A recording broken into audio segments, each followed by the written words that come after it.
주님이 주시는 평안은 영원합니다. 그래서 요한복음 6장 37절에 주님께로 오는 자는 내어 쫓지 않습니다. 요한복음 10장 29절 주님께로 안긴 자는 빼앗기지 아니하십니다.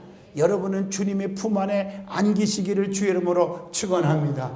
그분이 우리를 암탉이 날개 아래 병아리들을 품어준 것처럼 우리를 품어주시고 눈동자같이 사랑하시기에 지켜주시고 인도하시고 보호하시는 줄로 믿습니다.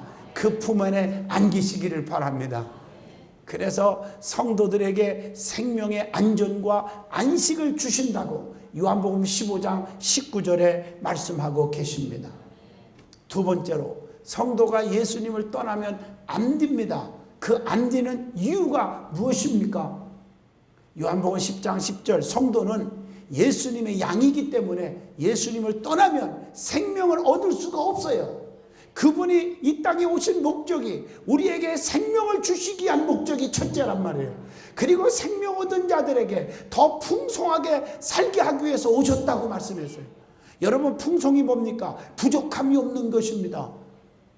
여러분, 부족함이 없어야 돼요. 물질적으로도 부족함이 없고 건강에도 부족함이 없고 여러분들이 모든 일이 시온의 대로가 다 열리게 될 줄로 믿습니다. 성도는 예수님을 떠나면 열매를 절대로 맺을 수가 없습니다. 요한복음 15장 4절로 5절의 말씀입니다. 성도는 예수님께 꼭 붙어 있어야 합니다. 그래야 과실을 많이 맺고 그 과실을 많이 맺음으로 하나님이 영광을 받으시는 것입니다. 그래서 요한복음 15장 8절에 너희가 과실을 많이 맺으면 내 아버지께서 영광을 받으실 거예요. 너희가 내 제자가 되리라. 이렇게 말씀하고 계십니다. 또한 예수님을 떠나면 예수님의 사랑을 절대로 받을 수가 없기 때문입니다. 성도는 예수님의 귀한 신부입니다. 성도는 항상 정결한 신부로 가꾸어져야 합니다. 고린도후서 11장 2절에 보면 내가 하나님의 열심으로 너희를 위하여 열심을 내노니 내가 너희를 정결한 처녀로 한 남편인 그리스도께 드리려고 중매함이로다. 분명히 말씀하고 계십니다. 성도는 자기를 더럽히지 말고 그렇기 때문에 늘 정결을 지키고 있어야 됩니다. 계시록 14장 4절에 사람들은 여자로 더불어 더럽히지 아니하고 정절이 있는 자라 어린 양이 어디로 인도하든지 따라가는 자며 그랬어요. 믿음의 정절을 지켜야 돼요. 그래서 우리가 구약 성경에도 보면 하나님을 믿는 충성스러운 일꾼들은 정절을 지켰어요. 다니엘도요, 사자굴 속에 들어갈 줄 알면서도 믿음의 정절을 지키고 하루에 3번씩 예루살렘 성전을 향하여 기도하는 생활을 중단하지 않았어요. 그것 때문에 핍박을 받았고 그것 때문에 사자굴 속에 집어 던지는 곤욕을 치렀지만 하나님께서 사자 입을 한봉시켜서 머리털 하나 상하지 않게 하시고 보기 좋게 오히려 다니엘은 끄집어내고 그 중상모략했던 총리 방백들을 집어넣자마자 그들은 뼈까지 다 씹어먹었더라. 원수 앞에 상을 베푸는 것을 눈으로 보게 하신 줄로 믿습니다. 사드락과 메섹과 아벳느고는 7배나 뜨거운 불 속에 집어넣을 줄 알면서도 느부갓네살 왕의 금신상 우상 앞에 절하지 아니한 것 아시지 않습니까? 그래서 불 속에 들어가서도 머리털 하나 끄질리지 않고 하나님이 지켜주신 줄로 믿습니다. 우리는 믿음의 정절을 지킬 줄 알아야 합니다. 누가 뭐라해도 주님을 버려서는 안 됩니다. 누가 뭐라해도 신앙의 나태해서는 아니 될 줄로 믿습니다. 그래서 마태복음 25장 12절에 성도는 늦게 돌아오면 나는 너 모른다 이렇게 한다는 거예요. 내가 너희들을 알지 못하노라 하였노라 그랬어요. 그러니까 우리는 주님 앞에서 바로 쓰시고 주님 앞에 바르게 나오시기를 축원합니다. 세 번째로 요한복음 4장 39절에 예수님께 나오면 분명히 변화가 일어납니다. 변화를 받게 되어 있어요. 그래서 디모데전서 1장 15절에 예수님께 나오면 제일 중요한 것 심령의 변화가 일어납니다. 그래서 주님 앞에 서기만 하면 나는 자신이 죄인입니다 라고 고백하게 되는 거예요. 누가복음 5장 8절에 시몬 베드로가 이를 보고 예수의 무릎 아래 엎드려 가로되 주여 나를 떠나소서 나는 죄인이로소이다. 이렇게 고백하는 거예요. 자기가 죄인인 것을 고백해요. 사도 바울도 주님을 만나고 나서 나는 죄인 중에 괴수입니다 라고 고백하잖아요. 그래서 우리의 심령 속에 마태복음 16장 16절 베드로가 말한 것처럼 주는 그리스도시요 살아계신 하나님의 아들입니다 라고 고백할 줄로 믿습니다. 이게 믿음의 행위예요. 요한복음 6장 68절 주님의 말씀이 영생의 말씀인 것을 알게 되는 줄로 믿습니다. 그래서 요한복음 3장 5절 사람이 물과 성령으로 나지 아니하면 하나님 나라에 들어갈 수 없느니라. 물과 성령으로 거듭나게 될 줄로 믿습니다.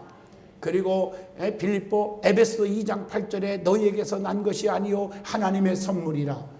주님의 은혜를 따라 믿음으로 구원받았음을 알게 될 줄로 믿습니다. 그분께 나오기만 하면 결단코 절대로 심판받지 않음을 알게 됩니다.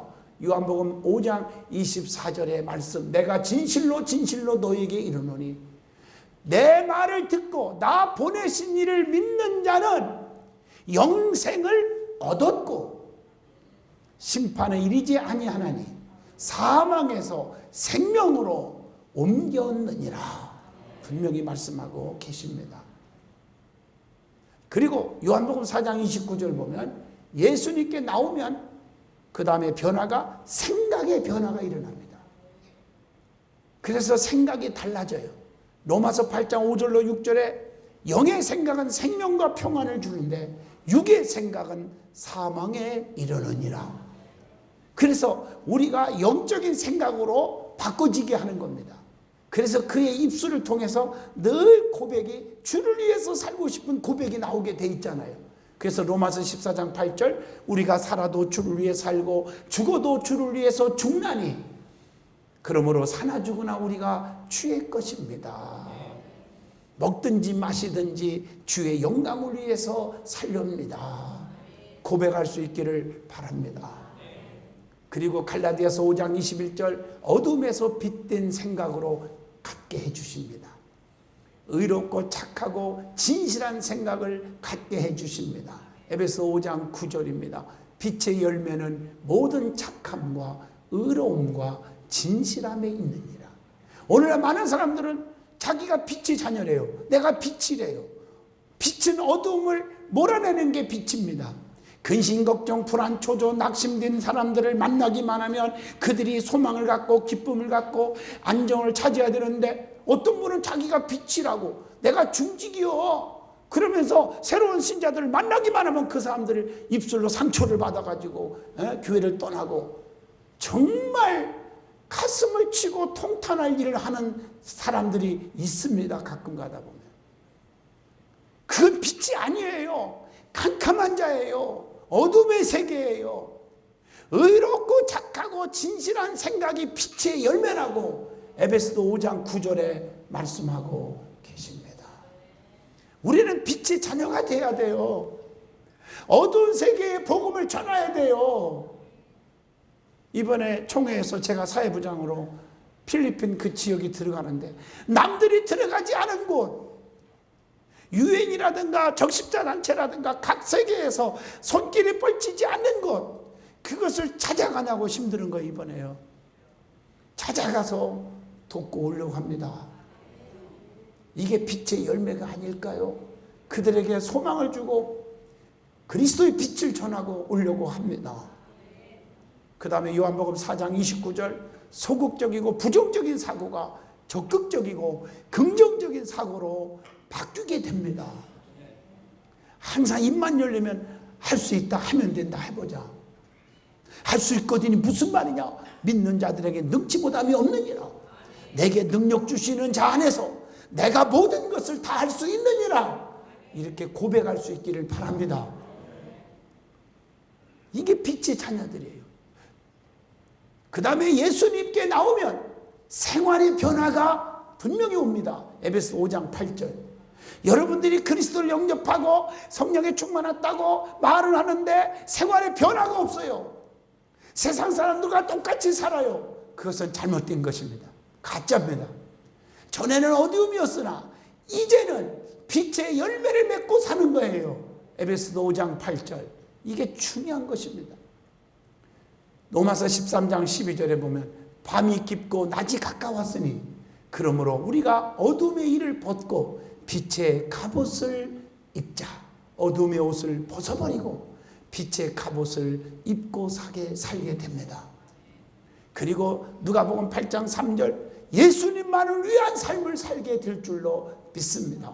그래서 살아도 주를 위해서 죽어도 주를 위해서 오직 예수, 이게 내 가슴속에 꽉 와닿아야 돼요. 예수님을 만나면 진심으로 삶의 변화가 와야 된다는 거예요. 요한복음 4장 29절 나의 행한 모든 일을 내게 말한 사람을 와보라. 이는 그리스도가 아니냐. 사마리아 여인의 고백을 생각하게 해줍니다. 두 번째로 은혜 받을 말씀은 오늘 본문의 동방박사들이 예수님께 경배한 과정을 통해서 우리에게 주시는 교훈이 있습니다. 그게 뭘까? 첫째로 오늘 본문 마태복음 2장 9절로 10절에 동방에서 별의 인도를 받아서 아기 예수님께 찾아왔다는 사실입니다. 오늘 본문 마태복음 2장 9절 보면 하나님은 별을 통해서라도 주님께 인도합니다.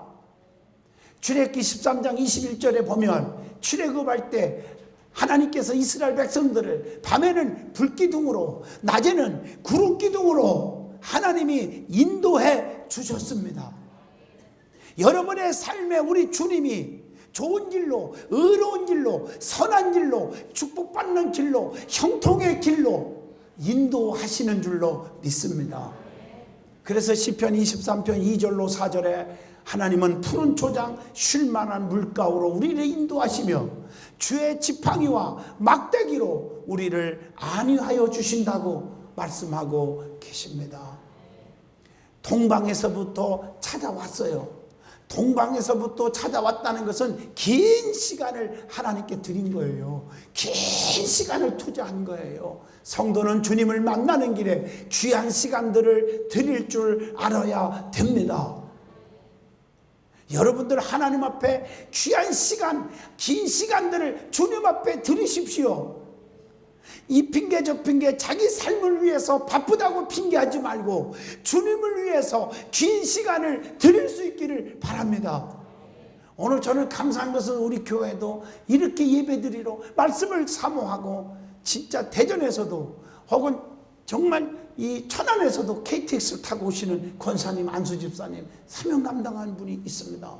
사랑하는 성도 여러분, 오늘 여러분 주님 앞에 긴 시간을 드리는 거 축복인 줄로 믿습니다. 자, 두 번째로 경배하기 위해서 찾아왔다는 거예요. 목적은 경배예요.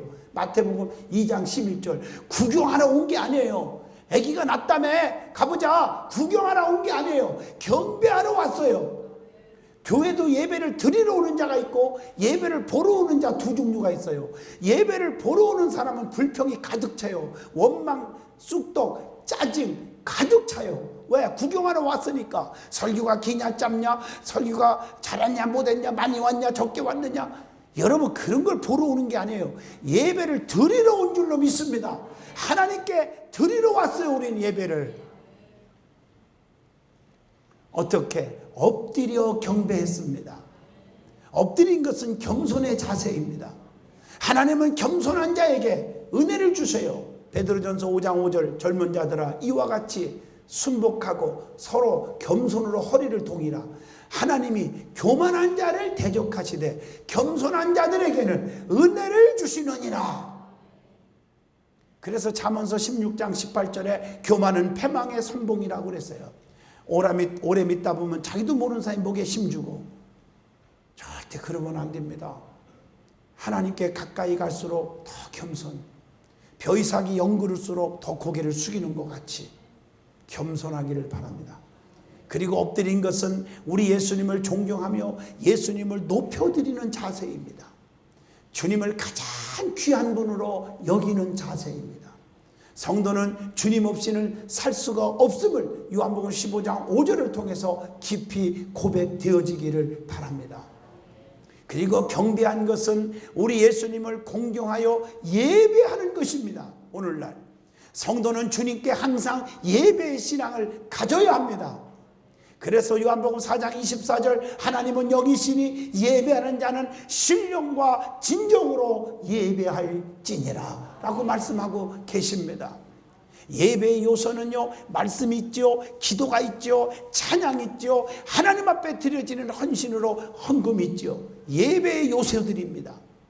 경배한 것은요, 가장 중요한 것은 하나님 앞에 예배의 신앙이요. 그래서 진정으로 주님을 귀하게 여기는 예배가 회복되기를 주 이름으로 축원합니다. 그리고 오늘 본문 마태복음 2장 11절에 보배함을 열었어요. 여러분은요, 진정한 경배의 자세를 갖는 자는 보배함을 열을 줄 알아야 됩니다. 옥합을 깨트려야 향유를 드릴 수가 있는 것처럼 보배함을 열어야 귀한 걸 드리며 감사하는 거예요. 그래서 그들이 비싼 황금과 유향과 모략을 드렸다고 말씀합니다. 이제 성탄절이 이제 3일 앞두고 하나님 앞에 성탄절을 통해서 가장 귀한 것을 내 정말 삶의 가장 귀한 은혜를 받은 걸 생각하면서 하나님 앞에 드려지는, 그리고 경배의 신앙을 가지시기를 축원드립니다. 여러분, 이 보배함을 열어서 세 가지 드린 것의 의미가 많지만 간단히 말하면 황금은 왕을 위한 선물입니다. 예수님은 만왕의 왕이시며 사랑의 왕이십니다. 황금은 믿음을 의미합니다. 베드로전서 1장 7절로 8절입니다. 그리고 황금은 가장 비싼 거예요. 가장 귀한 것을 드렸다는 것입니다. 그 다음에 유향은 제사장을 위한 선물입니다. 예수님은 하나님과 인간 사이에 교량 역할을 하시는 대제사장이십니다. 유향은 성도의 기도를 의미하며 사랑을 의미하기도 합니다. 계시록 5장 8절 말씀. 그리고 모략을 드렸는데 모략은 죽은 자들을 위한 선물입니다. 예수님은 이 세상에서 사람을 위하여 살다가 사람을 위하여, 즉 저와 여러분을 위해서 살다가 여러분을 위해서 죽으시려고 이 땅에 오셨다는 사실을 알으셔야 합니다. 로마서 12장 1절 모략은 소망과 헌신을 의미해 주기도 합니다. 이렇게 가장 의미 있는 귀한 것을 드림으로 예수님을 축하한 줄로 믿습니다. 그리고 예수님이 이 땅에 오신 목적 자체 때문에 경배를 받으실 만한 분이십니다. 예수님께서 오신 목적이 많이 있죠. 여러분 잘 아시는 대로 마태복음 1장 21절 만왕의 왕으로 죄에서 구원하기 위하여 이 땅에 오셨습니다. 그리고 예수님은 이 땅에 온 것은 섬김을 받으러 온 것이 아니라 섬기러 오셨고 많은 사람의 대속물로 주기 위하여 오셨다고 마가복음 10장 45절에 말씀하고 계십니다. 잃어버린 자를 찾아서 구원하시기 위하여 오셨다고 누가복음 19장 10절에 인자에 온 것은 잃어버린 자를 찾아서 구원하려 하심이니라 말씀하고 계십니다. 뿐만 아니라 요한복음 10장 10절 말씀처럼 생명을 주고 우리의 삶이 풍성한 축복을 주시기 위하여 이 땅에 오셨다고 말씀하고 계십니다. 자, 세 번째로 동방박사들은 꿈에 헤롯에게 가지 말라. 오늘 본문 말씀에 경고의 말씀에 순종했다는 거예요. 오늘 본문 마태복음 2장 12절의 말씀입니다. 꿈에 헤롯에게로 돌아가지 말라. 치시하심을 받아 다른 길로 고국에 돌아가니라. 하나님께서 택한 백성들에게는 때로는 경고하시는 목적이 있어요. 그 목적이 뭔지 아세요? 너 이렇게 가면 안 돼. 또 저쪽으로 돌아가야 돼. 이렇게 우리에게 때로는 수의 종의 입술을 통해서 설교를 통해서 말씀하시기도 하고 꿈을 통해서도 말씀하시기도 하시고 영감을 통해서 주시기도 하시고, 그것은 어떤 의미가 있느냐? 삶의 방향을 바꾸게 하신다는 거예요. 오늘 본문 12절에 꿈에 헤롯에게로 돌아가지 말라. 지시하심을 받아 다른 길로 고국에 돌아가니라. 박사들은요 헤롯의 거짓에 속지 않게 된 거예요. 그것 때문에 예수님을 보호할 수가 있었어요. 2장 13절에 성도는 때로는 잘못된 길에서 방향을 바꿔야 할 때가 있습니다. 롯은 경고의 말씀을 듣고도 순종 안 하는 사람들 얼마나 안타까운지, 롯과 두 딸은 경고의 말씀에 순종하고 수할 땅으로 방향을 바꿨기 때문에 구원받았습니다. 요나도 하나님의 경고를 듣고 니느웨로 갔기 때문에 니느웨 백성들이 살아가는 요나서 3장 3절의 의미가 있습니다. 오늘 여러분 분명히 알 것은요, 동방박사 세 사람이라든가 요셉이라든가 마리아, 이 가족들 보시면 하나님의 경고하심에 순응했잖아요. 그들이 바로 동방박사 세 사람도 돌아갔고 꿈에 말씀하신 대로 헤로데게로 안 갔잖아요. 그리고 아기 예수를 데리고 헤롯이 죽을 때까지 피해 있었잖아요. 다시 말하면 그들은 하나님의 말씀은 방향을 전환하는데 결심을 해서 여러분 터지지 않고 역사가 일어났다는 거고, 요나는 뒤지게 터지고 방향을 바꾼 거, 그것뿐이에요. 차이가 그거예요. 경고는 파멸에서부터 우리를 건져주시는 것입니다. 경고는 하나님의 계획 속으로 성도들을 인도하셔요. 깊은 차원에서 말씀드립니다. 하나님의 계획 속에서 우리를 인도하시는 거예요. 본문 15절에 보면 헤롯이 죽기까지 거기 있었으니 이는 주께서 선지자로 말씀하신 바 애굽에서 내 아들을 불렀다 함을 이루려 하심이니라. 여러분, 모든 것이 하나님의 계획 속에 움직이는 줄로 믿으시기를 바랍니다. 여러분, 성경을 보면 이런 말씀들이 참 많잖아요. 요셉도 보면 그렇게 착하고 그렇게 부모 말을 잘 듣고 그러는데 얼마나 형제들이 시기 질투하고 미워하고 죽이려고 그랬고, 그냥 보디바르 집으로 돈 주고 팔아먹고, 또 거기서 그냥 생각해 보세요. 가정총무로 했다는 말은, 종으로 간 사람이 가정총무가 뭐예요? 그게 쥐입니까? 얼마나 거기서 최선을 다해서 일을 뼈 빠지게 했겠어요. 감옥에 가서도 재반 사무를 맡았는데, 아무 감옥에 간 사람이 무슨 높은 사람입니까? 재반 사무를 맡았다는 말은 최선을 다해서 엄청난 고생을 했다는 거겠죠. 그래도 요셉은요, 하나님의 계획 속으로 움직인 것을 알아요. 그래서 그것 때문에, 그 최선을 다한 것 때문에 결국에 왕 앞에 갔고 왕의 꿈을 해몽함으로 하나님의 계획 속에 뜻을 이루고 하나님 주신 꿈을 이루었잖아요. 해와 달과 11별이 절하게 되는 총리가 되게 되었잖아요. 지나고 보면 하나님의 계획 속에 움직이는 거예요. 형제들이 그 요셉을 보고 벌벌 떨 때 염려하지 마세요. 하나님이 계획 속에 섭리 가운데, 즉 우리를 미리 애굽으로 나를 보내주신 거라고. 얼마나 멋집니까? 경고는요, 하나님의 지시사항은요, 또 주의 종이 때로는 입술을 통해서 부탁한 말씀들은요, 하나님의 계획 속으로 성도들을 인도하는 과정인 줄로 믿습니다. 그래서 여러분들이 충고도 받을 줄 알아야 되는데 자기 고집대로 신앙생활하면 안 됩니다. 결론을 내리겠습니다. 예수님의 성탄을 준비하면서 우리의 삶이 예수님의 사랑과 헌신으로 심령 속에 깊이 채워져야 합니다. 예수님은 임마누엘, 즉 마태복음 1장 23절 하나님이 우리와 함께 계신다 하는 뜻으로 이 뜻을 가지고 있습니다. 구원자로 오신 예수님은 평생에 우리와 함께 하십니다. 전능하신 주님의 능력과 사랑과 축복이 저와 여러분에게 넘치시기를 진심으로 주의 이름으로 축원을 드립니다.